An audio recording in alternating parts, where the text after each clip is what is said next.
Troisième vidéo sur le boîtier Google Home que j'ai chez moi depuis quelques semaines maintenant et pour lequel je vous fais partager mon expérience d'utilisateur de cet assistant vocal de Google.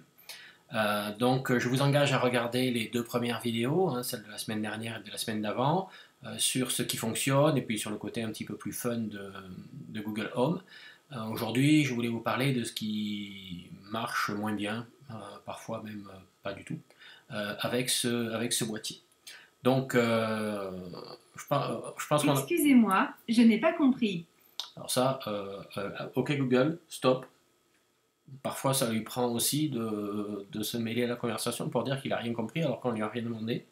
Donc voilà, c'est un bon exemple, c'était pas fait exprès, mais c'est un bon exemple de ce qui fonctionne pas toujours très bien sur Google Home. En fait, sur les vidéos précédentes, j'avais indiqué que en fait, ce qui marche bien sur Google, sur ce boîtier, c'est peut-être que quand on dit son nom qu'il n'est pas très content, ce qui marche bien avec ce boîtier, c'est à la fois les utilitaires, la météo, la musique, faire un minuteur pour faire cuire des pâtes, une alarme, un réveil, voilà, toutes ces petites choses de la vie de tous les jours finalement, que ça marche plutôt bien. Et puis lorsqu'on fait des recherches, les recherches plutôt informationnelles ou encyclopédiques, de type recherche Wikipédia en fait, pour avoir des réponses qui sont souvent assez intéressantes. Hier justement, je lui ai demandé pourquoi le drapeau de la Suisse était carré. Voilà, il m'a donné la réponse. Voilà, je ne savais pas que le drapeau de la Suisse était carré. Ben, c'est comme le drapeau du Vatican. C'est une spécificité de ces deux drapeaux. Donc ben, je lui ai demandé pourquoi est-ce que le drapeau suisse est carré. Il m'a tout de suite répondu. Voilà, ce type de choses, de type Wikipédia, ça marche plutôt bien aujourd'hui. Donc c'est vraiment pas mal. Pour tout le reste, ça pose encore pas mal de problèmes. Il arrive souvent, enfin, il n'arrive pas toujours à comprendre la question. Parfois, il arrive au bout d'un moment à répondre, mais par contre, il a fallu poser la question sous plusieurs formes différentes. Je vous donne un exemple. OK Google, comment se dit étude en anglais? Commenter se dit étude. Commenter se dit étude. Pas très bien compris ce que ça veut dire. OK Google, donne-moi la traduction de étude en anglais. Pour être honnête, je ne sais pas comment vous aider. Il ne sait pas. OK Google, traduis étude en anglais. Studies. Et là, il répond. Alors que finalement, j'ai demandé exactement la même chose de trois façons différentes. Ben, il y en a deux qu'il n'a pas compris. Et une qu'il a compris. Bon, voilà, ça arrive assez souvent. Hein. Franchement, ça arrive assez souvent. Pour le moment, c'est plutôt à nous de nous adapter au boîtier plutôt que lui qui s'adapte à nous. Alors, ça viendra certainement avec le temps, hein, clairement.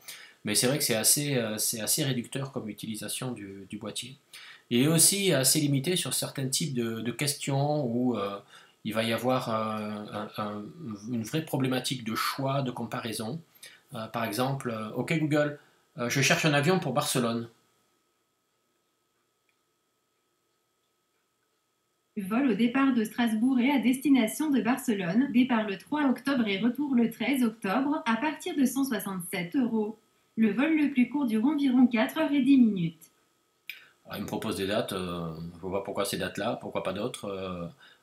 Voilà, il n'y a pas d'interaction où je pourrais demander les dates, une compagnie aérienne, enfin, etc. C'est juste, on me donne des informations qui finalement ne me servent pas de façon globale. OK Google, je voudrais réserver un train pour Paris. Pour être honnête, je ne sais pas comment vous aider. Ouais, ça, j'ai jamais réussi à lui demander des informations pour trouver un train pour aller quelque part. OK Google, je cherche un restaurant. Au moins 10 fiches sont répertoriées. Le premier établissement, Ciel de Paris, situé dans la rue Tourmaine-Montparnasse, 33 avenue du Maine. Paris est situé à 380 km d'ici. Alors non seulement il me propose un restaurant à Paris alors que je suis à Heiligenstein à 35 km de Strasbourg, donc si je veux aller manger un morceau ça me fera quand même 380 km à faire, c'est quand même pas mal. Donc il y a un petit problème de géolocalisation. Et pourtant, il me dit il est à 380 km, donc ça veut quand même dire qu'il m'a bien géolocalisé. Alors pourquoi est-ce qu'il me propose un restaurant à Paris? Je sais pas du tout. Et puis, moi, ce que je voudrais, c'est avoir le choix. C'est pas juste un seul restaurant. C'est, ben, vous avez les trois restaurants les plus proches, voilà ce qu'ils proposent. C'est une pizzeria, et voilà, enfin, etc. C'est que je puisse faire le choix par rapport aux données qu'il me fournit. Ben là, pour le moment, c'est très très limité comme information. Ok Google, où puis-je acheter des chaussures? Je ne sais pas comment vous aider. Désolé, mais j'apprends encore. Voilà, c'est pareil, dès que je veux acheter quelque chose, etc., bah, ils ne trouvent pas. Pourtant, des chaussures, c'est pas non plus quelque chose de très compliqué, un marchand de chaussures.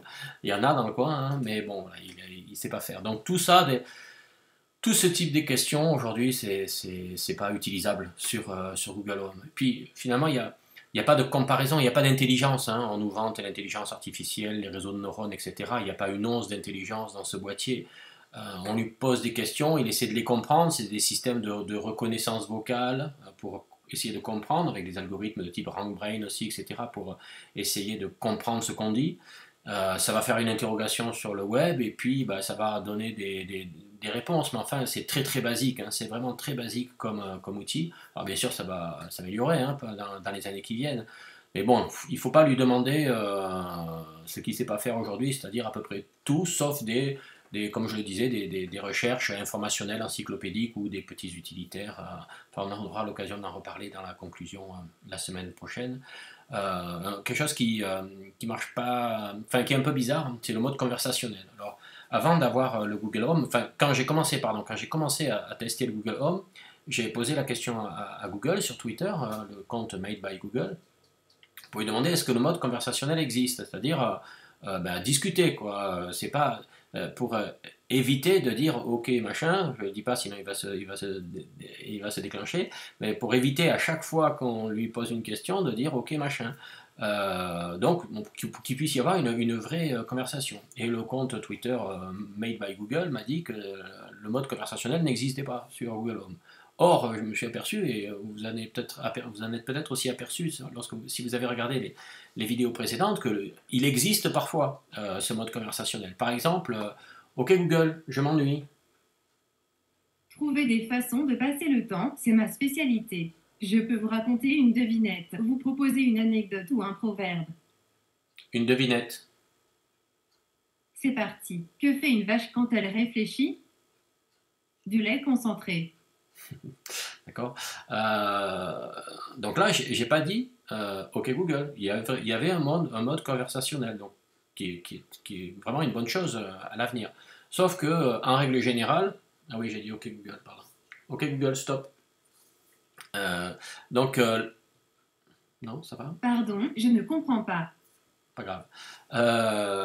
Donc ouais, c'est un petit peu dommage. En fait, il y a un mode conversationnel que quand le boîtier, donc Google, le veut bien, quoi. Donc c'est vraiment à certains moments, et à d'autres moments on peut pas, et on n'a aucun moyen de savoir quand le système est en mode conversationnel et quand il est en mode OK machin pour éveiller sa conscience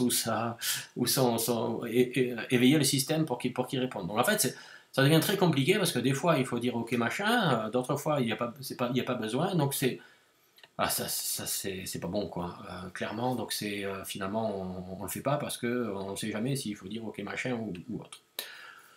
Donc voilà un petit peu les différentes phases depuis presque un mois maintenant que j'utilise l'outil. Bon, c'est pas mal. J'aurai l'occasion d'en reparler dans la conclusion la semaine prochaine, mais enfin, il y a quand même encore aujourd'hui énormément de choses qui ne fonctionnent pas, et même des choses qu'on peut penser assez basiques, notamment je trouve que l'absence de mode conversationnel facile est un vrai frein pour moi. Bon, j'aurai l'occasion de reparler de tout ça. Si vous avez d'autres limites, si vous avez Google Home et que vous avez constaté d'autres limites ou d'autres fonctions générales qui ne fonctionnent pas bien, ben, n'hésitez pas à les laisser en commentaire, on pourra en discuter par la suite. Voilà, je vous souhaite une excellente semaine et je vous dis à très bientôt pour une prochaine vidéo abondance. Merci, au revoir.